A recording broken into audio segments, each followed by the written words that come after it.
Hey guys, what's up? Today I got a UU match. This one is against Pokemon Master 9. And is it really a surprise to anyone that his in-game name is Ash? I don't think so. I was actually talking to Brandon for a while, and I told him that, and he's like, oh, what, did he bring a Pikachu to OU or something? So anyways, I'm going to lead with Nidoking because it's my Stealth Rocking and Toxic Spiking. Nidoking doesn't have a spinner. Probably should have considered that he would most likely lead with Swampert or even a Rotom. An Overheat would not be kind to me, so I probably should have led with Shaman. Um, just because, yeah, but oh well. So I lead with Nidoking. I don't want to risk him just going straight for the Earthquake instead of Stealth Rocking because I just don't want to lose Nidoking that quickly, and Stealth Rocks are honestly not that big of a deal. Just hurts my Rotom, just whatever, like kind of like for him. So whatever. Switch to Shaman, gonna go for the Leech Seed, protecting the switch. Obviously, he's gonna run away from a Grass type as Quad weak to Grass, and get up a Leech Seed on his Rotom, which I don't know. I mean, Leech Seed pretty much does about as much as a Seed Flare would have done over 2 turns, I guess. I don't know, around there. But I do get to protect and scout out what he's going to do, and he's going for the Overheat. He's actually intelligently going to switch to his Cobalion, predicting me, I guess, to go to Kingdra because it's the obvious switch because Quad resists Overheat. And if he had stayed in, I probably should have just switched out flat out. But again, Leech Seed was the reason I protected mainly. I mean, it was obvious he was going to go for the Overheat. I mean, I guess he could have switched. Whatever, I don't know. Protecting the switch because, Shaman's not really going to stay on a Roto. But anyways, whatever. Either way, I'm in with Kingdra. I'm going to Dragon Dance. Thing is, this is a stupid set, which I have changed. But it's a max HP set, so that means it's really, really freaking slow.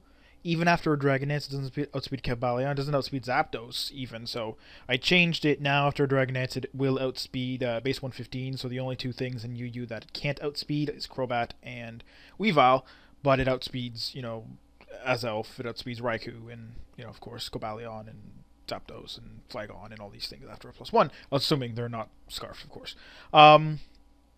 So that's great. I see the first close combat. I'm down in my yellow, and I'm like, this is going to be horrible.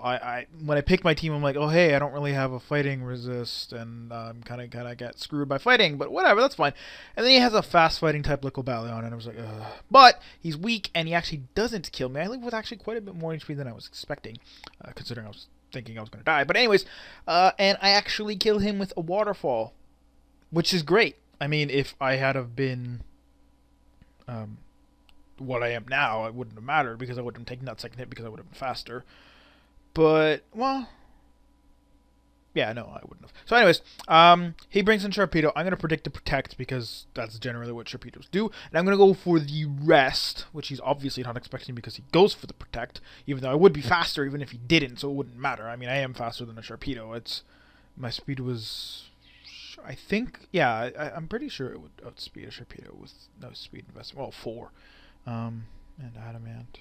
Pretty sure. Anyways, whatever. He protects, I rest, I get my Chesto up. I'm going to go for the Outrage. He switches out to his Torterra, which takes a little over half, and this one's going to do about the same amount of damage and kill him and bring down his Torterra. Now he's going to go into his Sharpedo. He's going to protect.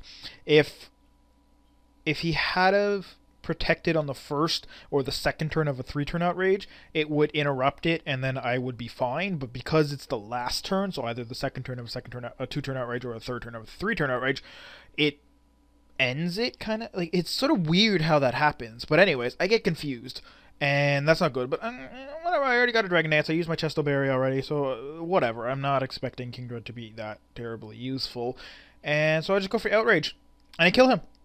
I don't get confused. 50% chance going flip, and I kill him, and he's dead now. So, yeah, this brings in Swampert again. Well, I can't switch out now, but it's like again, I would just stay in. But I hit myself in confusion, unfortunately, and he's going to ride an Earthquake right all over my face, and that's not very fun. So that kind of kills me.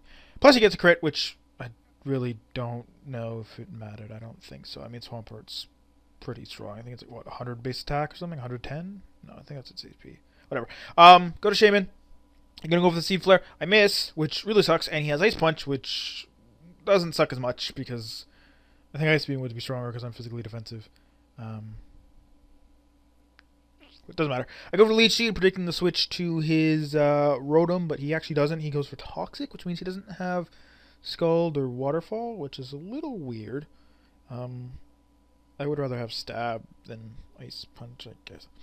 I don't know. It doesn't really matter, because Toxic doesn't really do anything against Shaman anyways, so. Or Roserade, which is like the only other really common grass type in UU. I don't think there's really anyone else. Maybe a Rotom Cut, but that's really stupid. So anyways, I finally just decide to hit him with another Seed Flare, and he stays in and just dies. So he should have died a long time ago, but that's fine. He goes into his McChicken, I guess. I don't know why he called it a McChicken, but anyways, I'm gonna switch to Rotom because Rotom's my special wall, and he can take an Ice Beam very easily, and that's what he does. Does really nothing. I think he specs because he's gonna switch out instead of using Shadow Ball or whatever. But then again, he could just be switching out because he doesn't want to die. But it doesn't really matter. I, predicting this, go for Discharge. Both are resisted by Rotom Heat, but Discharge doesn't drop some on his special attack, and it can paralyze him. If I paralyze him, he's useless as a Scarfer, so I can outspeed him with anything else I want. And I do paralyze him, which is exactly what I wanted. Go for Discharge again, because I figured no real point in switching out. I mean, I'm going to take more rocks damage, and I'm going to want to be in on Rotom when he goes into Frost anyway, so it's like, why bother? Just sitting here, he can't really do too much damage to me. Basically right around as much as I'm doing to him, because, you know, he's all special attack, I'm all special defense, so it sort of won't work out exactly that way, but roughly, for he's hand waving, and I'm waving my hands very much.